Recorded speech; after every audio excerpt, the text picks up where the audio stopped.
let's talk about Joe Manchin, America's #1 Republican, America's most famous and most powerful Republican member of Congress. Joe Manchin, of course, is functionally a Democrat. So, Charlie Kirk won't even let you have Juneteenth, so you can get like 5% off at Kohl's. But what Charlie Kirk does love, it's like, if you want to vote as a black person or as a poor person, you literally have to wait in line for 3.5 hours minimum, okay? These are the rules, boys. I don't make them. This is the future Republicans want, okay? If you're poor, we don't want you to vote. If you're black, we definitely don't want you to vote. And if you're still going to vote, like, we'll make it as humanly hard as possible. And so what Stacey Abrams is talking about here is Joe Manchin's opposition to the voting rights legislation that passed through the House and is coming to the Senate now, which would at least offer some kind of federal control to normalize and regulate this voting process. This is the future Republicans want. I'm a Republican and no, it isn't. Yeah, well, you're too stupid to recognize that, like, what you want as an individual Republican has nothing to do with what, like, the Republican Party wants in an effort to get reelected. So, nice of you to think that, like, you as an individual Republican have any say, but you're a Republican. So, you know, you're unironically voting against your best judgment and voting against your self-interest anyway, much like many liberals are as well. Don't get me wrong. But with like some extra seasoning of racism. Imagine thinking that either party's politicians represent your interests or wants in any meaningful capacity, which is pretty funny. But like, I love that this dude he wasn't even embarrassed about saying that he's a Republican. Anyway, as soon as Stacey Abrams embraced Joe Manchin's compromise voting rights legislation today, Senate Republicans vowed all-out opposition. John Harwood here talks about how in Clinton's 1993 deficit reduction plan, there were 0 Republican votes. Obama's 2010 health care plan, 0 Republican votes, despite the fact that they acted like they were going to vote for it and made sure that the Democrats compromise with them, you know. For Biden's 2021 COVID relief plan, there were 0 Republican votes. To assume that, like, Republicans are going to vote for any Democratic policy, specifically ones that are written to maintain federal control over states' rights to, you know, not allow black people or poor people to vote in general, you're delusional. It is at the heart of the Republican strategy. This is how Republicans get elected, okay? By stopping as many people from voting as possible. So please, stop being weird about this. Anyway, absolutely. Stacey Abrams maybe called Joe Manchin's bluff, maybe is like willing to compromise. I don't know why Stacey Abrams, who unironically like made a name for herself in the national level by like making it easier and encouraging more you know, black and brown people to vote in the state where she lost an election, is now turning around and being like, yeah, we should compromise on this legislation. But let's look at this support. Absolutely. What Senator Manchin is putting forward are some basic building blocks that we need to ensure that democracy is accessible no matter your geography. And those provisions that he is setting forth are strong ones that will create a level playing field, will create standards that do not vary from state to state, and I think will ensure that every American has improved access to the right to vote despite the onslaught of state legislation seeking to restrict access to the right to vote. Is that a compromise you could support? Absolutely. What Senator Manchin is putting forward are... So like I said, I don't know if this is a bluff like a calling out Manchin's bluff type situation. Of course, Republicans immediately moved against this compromise anyway. Like, Joe Manchin has nothing. Like, he has no power. Republicans don't give a fuck about Joe Manchin. They care about Joe Manchin as far as like Joe Manchin defends them. And he defends them by being like the main hurdle and being like a beacon, a magnet of all of the negative reactions. So that's why you talk about Joe Manchin when like literally not a single fucking Republican is going to vote for this bill anyway. But the reason why he can get away with this is because he's a Democrat in West Virginia. Okay? Like, he's a Democrat in a deep, deep, deep red state. Now, he's not really a Democrat, but he's a D voter. And that's part of the reason why. Why is he still in office if it's just a dumb fuck doing nothing? I mean, the point is, Joe Manchin's existence is defended and legitimized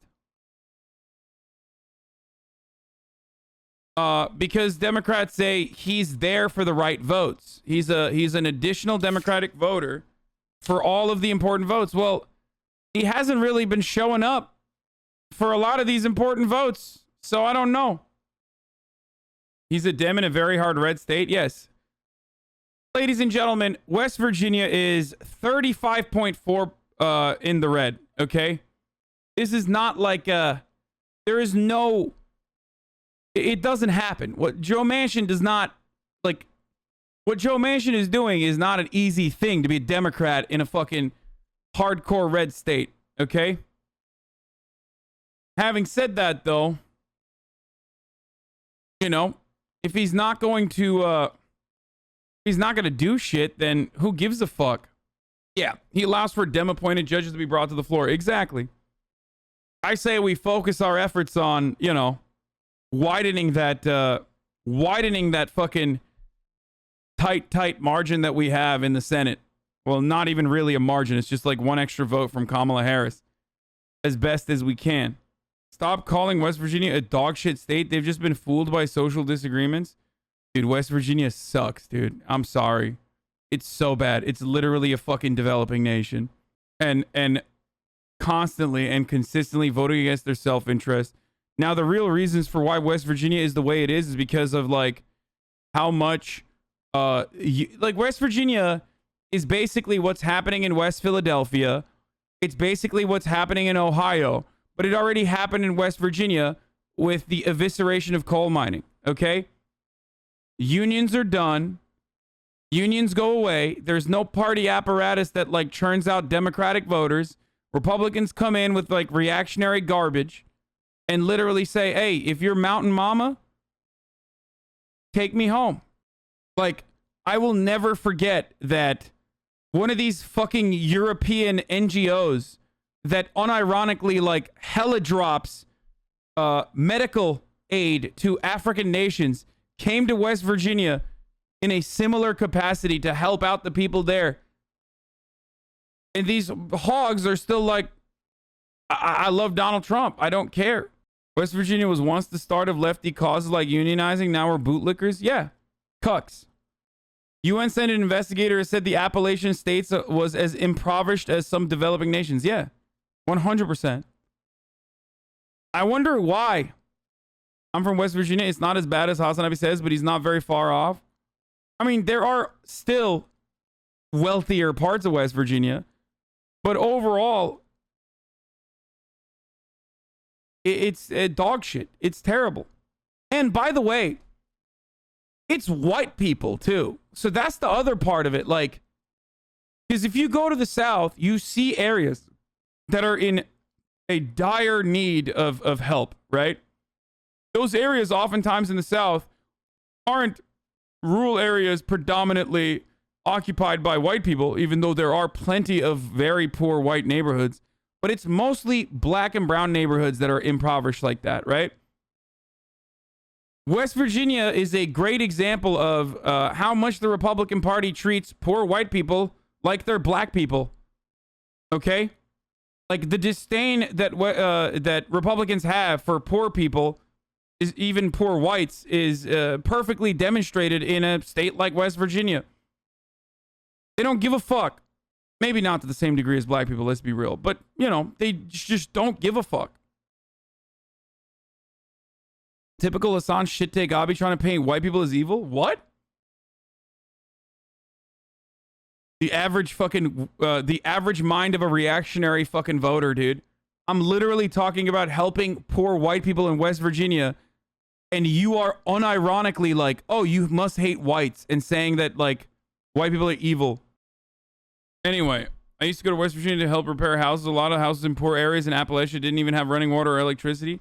And they still love voting for fucking Donald Trump and the Republican Party. And that doesn't mean that they deserve it. That doesn't mean that they deserve the conditions they're in. No one deserves to live in those conditions, man. Like I'm saying, we're the wealthiest nation on the fucking planet. We're the wealthiest nation throughout history. And we have parts of our country that are in such a horrible, horrible situation. I mean, it resembles, thank you, Betelgeuse. It resembles a developing nation. That's crazy.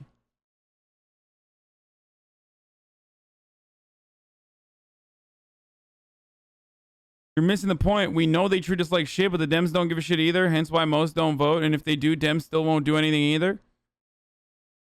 I mean, look at the Democrat that is getting voted into office in West Virginia. This chat is why Southern people feel abandoned by the North. Like, of course they don't deserve to live this way. Yeah. I mean, I stress this all the time, dude. I don't give a fuck if you're racist. You still deserve healthcare. Like, I'm not in the business of, like, stopping universal programs because it ends up helping racist people too. If anything, that's how people become less racist. How people become more trusting in their government to actually help them. We had coal mining and now we're left with heroin addictions. Literally most of the bathrooms in Huntington, West Virginia have blue lights in them, so it's harder for people to shoot up. Yeah, that's what fucking happens when your industry is eviscerated. One, partially as a consequence of like automation, partially because like it's already a brutal industry to begin with. And when your local government does absolutely nothing to like change your situation, there are no subsidies to like bring in different industries into your state. Okay? And your unions are fucking eviscerated as a consequence of your industry being eviscerated. That's what you're left with. You're left with crippling heroin addictions to deal with the massive amounts of problems. Now you might be thinking, West Virginia, Joe Manchin, Mountain Mama, he behaves in the way that he does because he wants to maintain the attitude that he is like a Republican or because he's conservative. Well, except like, you know, his advocacy oftentimes is exactly the opposite of what even people in West Virginia believe. People all around the country are much more progressive when it comes to individual issues than our two-party system lets on. Okay? People might not enjoy voting for the Democratic Party. People might hate the Democratic Party. People might hate the Republican Party. People vote for the most part on you know, party lines. 80% of Americans don't have any ideological POV when they're voting. They only vote on party lines. But what people do like is progressive policies, like increasing the minimum wage to $15, which won in California, like legalizing marijuana, which won in numerous states. Even red states that have done their very best not to expand Medicare or Medicaid have finally expanded with ballot measures. When it's not associated with like a Democratic Party member, people love that shit. They vote for that shit. Majority of West Virginians want to increase the minimum wage to $15. A majority. Joe Manchin stood in opposition against that. So it's not even about like doing what's popular or even doing what's good for his constituents. What is it about? It's about doing what's right for Joe Manchin, about his own personal branding project, okay? That's what Joe Manchin is doing. Branding for Joe Manchin. That's all it is. Now, there was leaked audio. Shouts out to The Intercept, Ryan Grimm and Lee Fong, for intercepting this Zoom meeting that Joe Manchin had with a bunch of millionaire donors,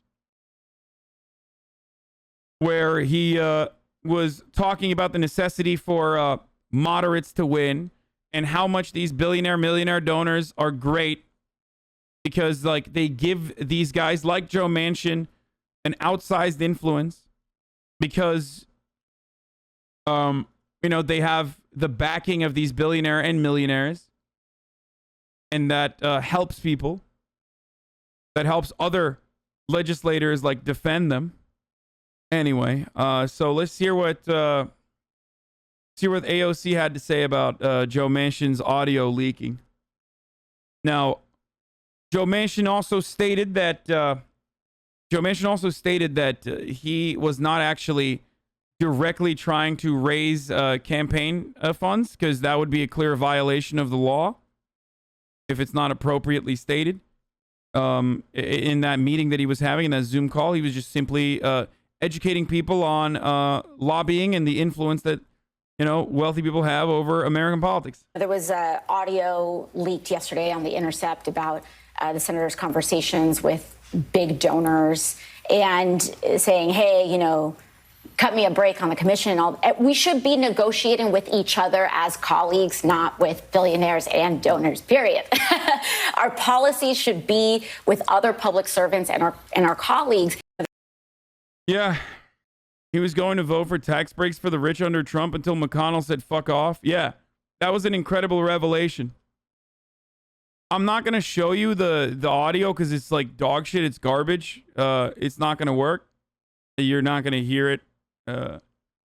But one of the interesting things was that it's like ultimate leftist audio. One of the interesting things was that he was openly stating that he was going to vote for tax cuts for the wealthy in 2017 until Mitch McConnell turned around and told him, like, we don't need this to be bipartisan. Fuck off.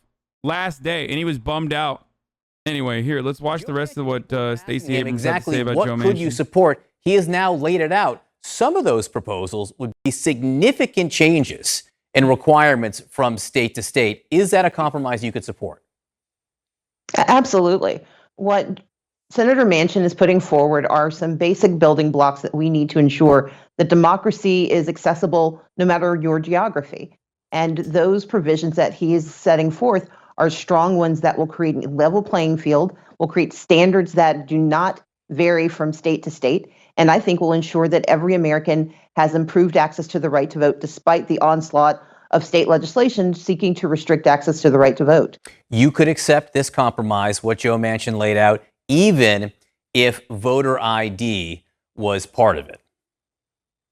That's one of the fallacies of Republican talking points that have been deeply disturbing. No one has ever objected to having to prove who you are to vote. It's been part of our nation's history since the inception of voting. What has been problematic is the type of restrictive ID that we've seen pop up. In South Dakota, where Native Americans were... Listen, voter ID is, on its face, something that seems very smart, right? You're like, why the fuck wouldn't you use an identification to vote? Okay, so here's how it works in America. One, not everybody has a driver's license, unfortunately. It's not as easy as it is in other countries where there's like a national identification that you can get, like New Zealand and Turkey, right? It doesn't exist in America, unfortunately. Also, on top of that, the way that voter ID is utilized, like voter ID laws are utilized in this country, is to, one, make it as difficult as possible for certain people to go out and get IDs, right? And then also on top of that, use the voter ID measure as another metric, or rather use these new hurdles as another way to justify purging as many black people from the voting rolls as possible. So it's not always just like voter ID. It's what accompanies those voter suppression bills. Like, for example, You look at something like signature matching, right? And you're like, well, what the fuck? Why won't you? Why won't you use signature matching? That seems like a reasonable bill. Well, it's what they do with signature matching that is the problem.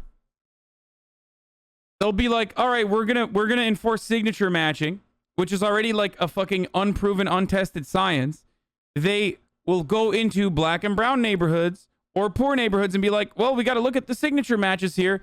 Boom, eviscerated. 10,000 votes here, 10,000 votes there. The signatures didn't match. I'm sorry. They must be fucking fake voters. It's just another way for people to say, this looks sus, throw it out. So while on its face, it seems like a protective measure that is reasonable, the real reason for why they have these measures or want to implement these measures is so that they can purge as many votes as possible to help Republicans win. Now, why do I say this? Because in this country, we don't have a problem with too many people voting. We have a problem with too little people voting. We don't have a national holiday to vote, which is deliberate, which is on purpose, so that if you have a job, it's as hard as possible for you to vote. Okay? We have all of these initiatives. We purge people, specifically a lot of, a lot of black and brown people from voter ballots. We purge them from voter registrations without letting them know. And then you're just sitting there thinking like, why the fuck didn't I get, why didn't I get my registration in the mail? Well, you got purged and no one fucking told you.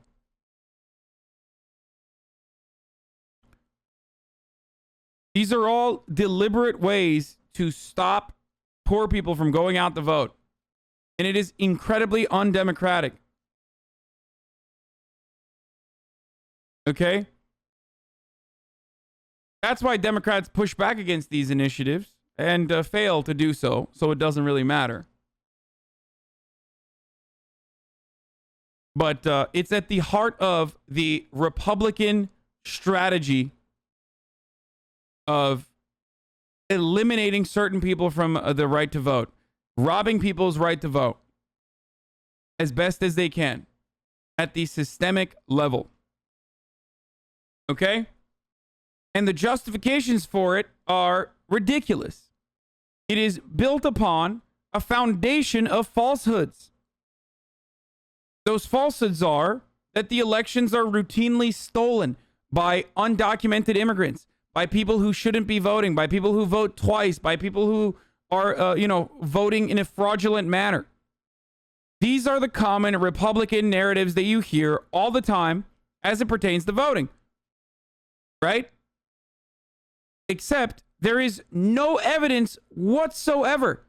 And as a matter of fact, there's evidence to show that that is a falsehood. There's evidence to show from Republican think tanks that absolutely, without a fucking doubt, without a shred of a doubt, show that voter fraud does not happen at all. Like, it is so marginal. It is so insanely marginal.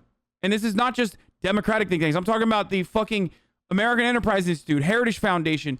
Numerous Republican, straight up Republican think tanks have tried to tackle this issue and create this narrative that voter fraud is systemic and it's happening all the time and we need to stop it, and have come short. George W. Bush created a commission for election integrity.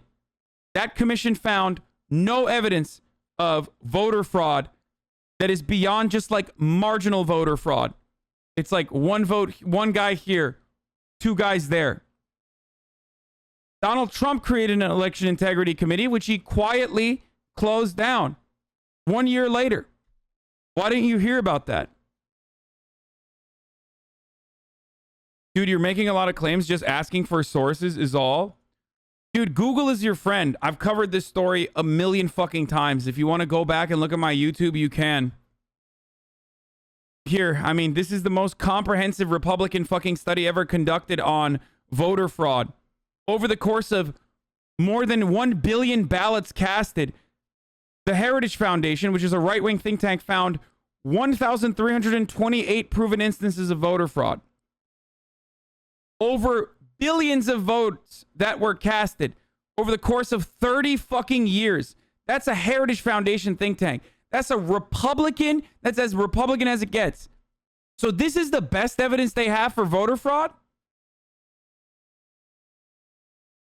1,328 instances of voter fraud over the course of 30 years.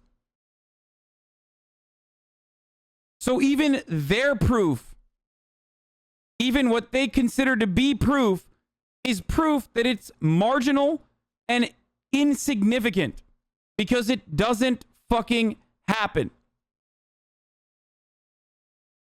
I am using the most right-wing and the most cited study that Republicans love to show.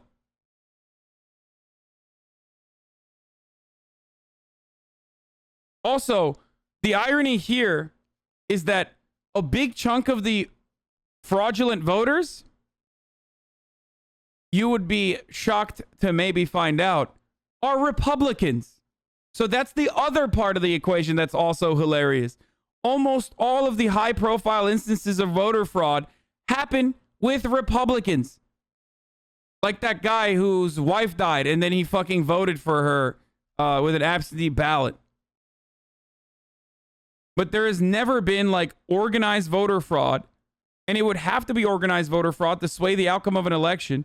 And it's always like tiny incidents here and there over the course of 30 to 40 years with 1,328 instances. Like, that's so stupid. You don't need to add additional measures if something is this successful at preventing fraud from happening. And this is precisely why I find it rather strange that there is this narrative. But I also find it strange that people act like Donald Trump's takes on voter fraud was different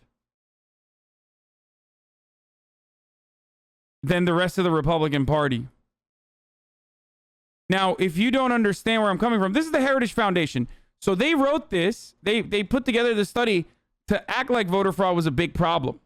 Now, let me show you one of the founders of the Heritage Foundation.